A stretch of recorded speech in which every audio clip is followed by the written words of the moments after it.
Assalamualaikum warahmatullahi wabarakatuh. Selamat pagi anak-anak. Apa kabar hari ini? Sebelum memulai pembelajaran pada pagi hari ini, alangkah baiknya kita berdoa menurut kepercayaan dan agama masing-masing. Berdoa, Ibu persilahkan. Berdoa selesai. Nah, sebelum kita memulai pembelajaran hari ini, Ibu akan mempresentasi anak-anak semua terlebih dahulu ya. Bisa dilihat sebelah kanan kirinya, apakah teman-temannya ada yang tidak masuk? Masuk semua. Berarti kelas ini masuk semua ya. Nah, karena kelas ini sudah masuk semua, sesuai dengan yang Ibu beritahu minggu lalu, bahwa Ibu meminta kalian untuk membawa satu buku yang sudah kalian baca. Apakah hari ini sudah kalian bawa? Jika kalian sudah bawa, hari ini kita akan belajar tentang karya fiksi dan non-fiksi serta cara meresensi salah satu buku tersebut. Nah, untuk tujuan pembelajaran pada pagi hari ini yaitu peserta didik dapat memahami tentang karya fiksi dan non-fiksi serta cara meresensi salah satu dari buku tersebut. Nah, lalu untuk capaian pembelajaran pada pagi hari ini yaitu peserta didik diharapkan dapat memahami materi tentang karya fiksi dan non-fiksi serta cara meresensi salah satu dari buku tersebut. Kita langsung masuk ke materi ya. Nah, sebelumnya Ibu ingin bertanya kepada kalian. Kalian tahu nggak sih ini buku apa? Ya, betul sekali. Ini adalah novel. Novel ini merupakan salah satu karya fiksi. Nah, kalian tahu nggak sih apa itu karya fiksi? Karya fiksi itu merupakan karya imajinasi yang tidak sesuai dengan fakta ya. Mungkin nanti akan ada di materinya ya. Lalu kalian tahu nggak sih buku ini tuh apa? Ya, betul sekali. Ini merupakan buku non-fiksi. Ini merupakan salah satu buku self-improvement yang bisa kalian baca. Sekarang kita masuk ke karya fiksi. Karya fiksi itu apa sih? Karya fiksi merupakan prosa fiksi yang bersifat imajinasi ya. Biasanya karya fiksi ini berdasarkan suatu peristiwa yang tidak nyata. Jadi hanya berupa karangan manusia saja. Contohnya ada novel, ada drama, ada sinetron, ada cerpen, dan lain sebagainya. Lalu selanjutnya yaitu karya non-fiksi. Karya non-fiksi itu apa sih? Karya non-fiksi merupakan karangan yang bersifat informatif atau suatu peristiwa yang terjadi sesuai dengan faktanya. Jadi biasanya karya non-fiksi ini berupa peristiwa yang nyata atau terjadi yang sesungguhnya, yang sebenarnya. Contohnya seperti buku keagamaan, terus buku sejarah, buku seni, terus buku motivasi, dan lain sebagainya. Nah, ini poinnya yaitu tentang resensi.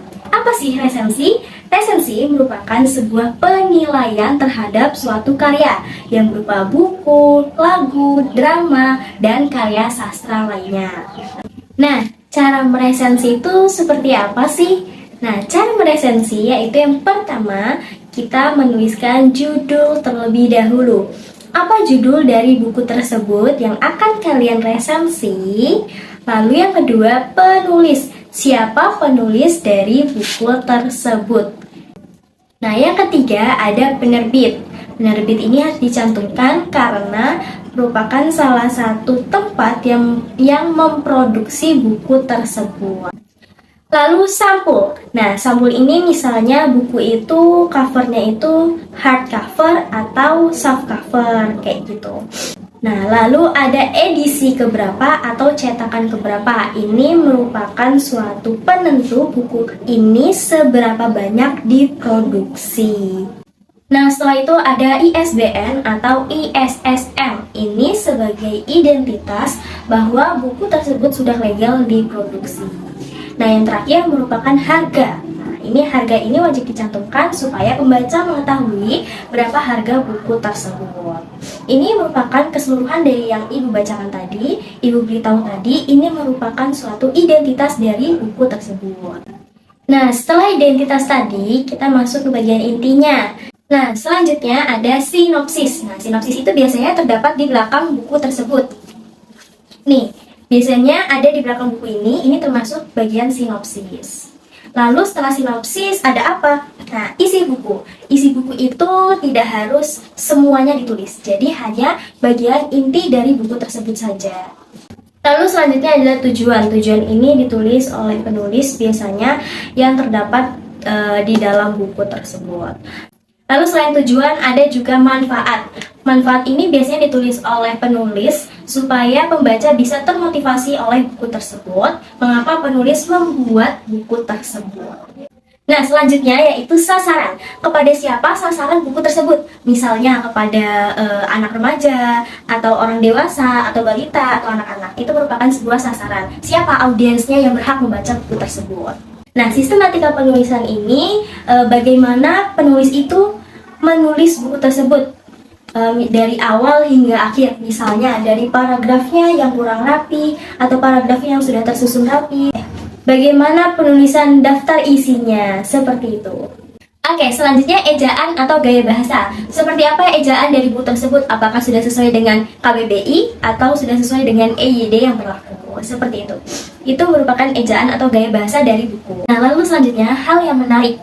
Biasanya kalau kalian mau beli buku itu kan pasti ada sisi yang menarik ya, sehingga kalian ingin membeli buku tersebut. Entah itu dari covernya yang bagus atau mungkin dari sinopsisnya yang menarik buat kalian. Nah, itu merupakan bagian yang menarik. Lalu selanjutnya ada unsur intrinsik. Unsur intrinsik itu biasanya berupa tema, alur, penokohan, watak tokoh, dan lain sebagainya. Nah, unsur intrinsik ini biasanya hanya terdapat dalam buku fiksi ya, biasanya ada di novel juga atau cerpen dan buku-buku fiksi lainnya. Nah, lalu selanjutnya ada unsur ekstrinsik ya. Unsur ekstrinsik ini biasanya berupa tentang kehidupan sosial, ekonomi, budaya, dan lain sebagainya. Nah, untuk unsur ekstrinsik ini biasanya ada di buku non-fiksi dan juga di buku fiksi. Nah, selanjutnya ada kelebihan dan kekurangan. Apa sih kekurangan dari buku yang kalian baca tersebut? Misalnya dari yang alurnya kurang bagus, atau mungkin bukunya membosankan, atau covernya yang kurang bagus. Itu mungkin bisa dijadikan sebagai kelemahan buku atau kekurangan buku. Lalu selanjutnya kelebihan buku. Nah, biasanya kelebihan ini mungkin kayak misalnya dari pembahasannya ini sangat menarik, terus covernya sangat bagus, lalu misalnya juga dari plot twistnya yang mungkin menarik buat dibaca, ya kan, yang bikin penasaran. Itu merupakan kelebihan juga. Atau mungkin biasanya banyak buku-buku motivasi yang bisa membangun jiwa-jiwa kita bisa lebih semangat lagi. Itu juga merupakan sebuah kelebihan dari suatu buku.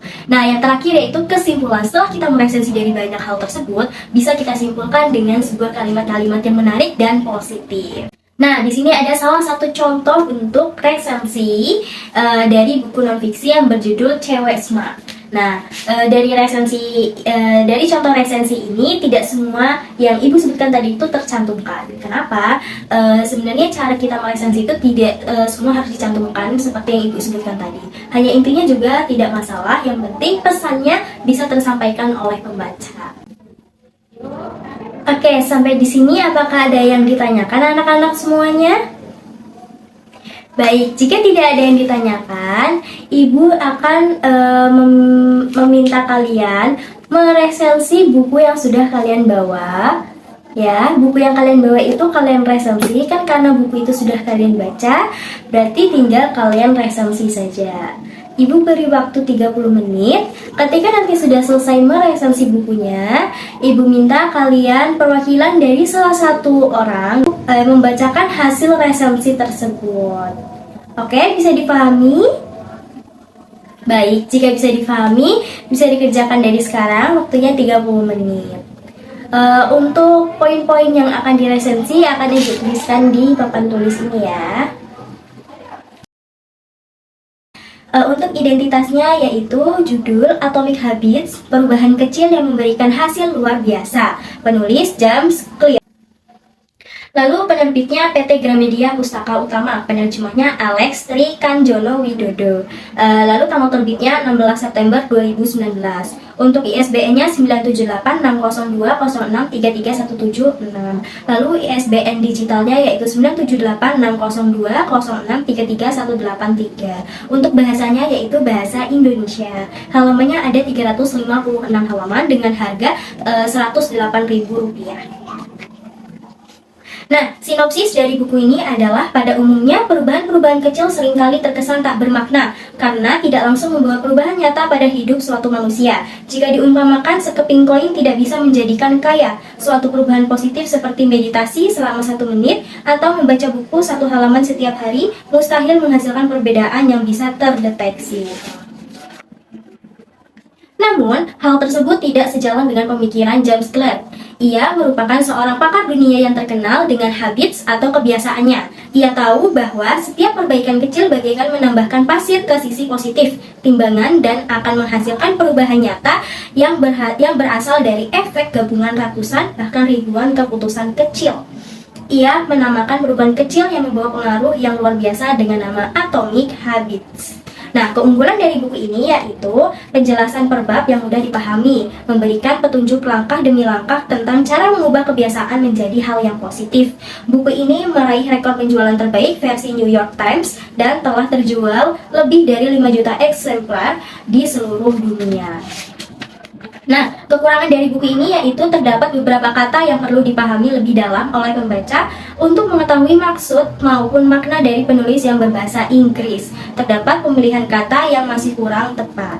Lalu nilai yang terkandung yaitu dalam menjalani kehidupan pasti selalu memiliki kebiasaan buruk. Dalam buku ini diajarkan untuk bisa merubah menjadi diri yang memiliki kegiatan positif setiap harinya.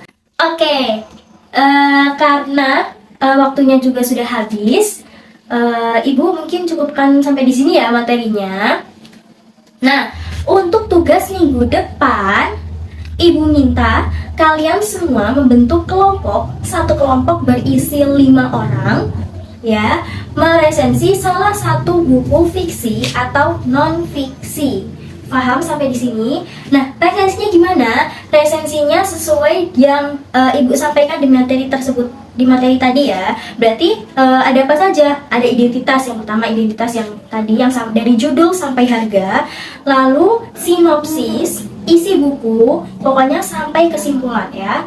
Itu Ibu minta resensinya sebanyak itu ya, selengkap itu. Nah, resensinya bagaimana? Resensinya Ibu minta dalam bentuk mapping ya. Jadi kalian bentuk mapping, kalian buat sekreatif mungkin, kalian buat sebagus mungkin, lalu nanti kalian presentasikan bersama kelompok kalian di depan. Oke, sampai sini paham untuk tugas minggu depan? Baik, jika sudah paham, Ibu akan menyampaikan kesimpulan dari materi hari ini ya. Untuk yang pertama tadi, menurut kalian karya fiksi itu apa sih?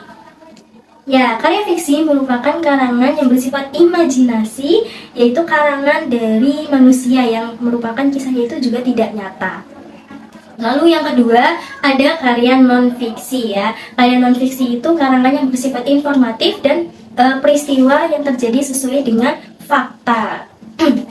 Lalu yang tiga ada resensi ya. Resensi merupakan penilaian terhadap suatu karya, yaitu berupa buku, drama, dan lain sebagainya. Nah, tadi untuk resensi ada apa saja sih? Yang pertama, ada judul, ada penulis, ada penerbit, ada sampul, ada edisi keberapa atau cetakan keberapa, lalu ada jumlah halaman, ada tahun terbit, terus ada lagi ISBN atau ISSN, terus ada harga, ada sinopsis, ada isi buku, terus ada tujuan, ada manfaat, terus apalagi ada sasaran, lalu ada tata penulisannya seperti apa, sistematika ya, sistematika penulisannya seperti apa, terus hal yang menarik apa, terus apalagi unsur instruksinya apa, unsur ekstrinsiknya apa, lalu kelebihan kekurangan, terus yang terakhir kesimpulan. Oke?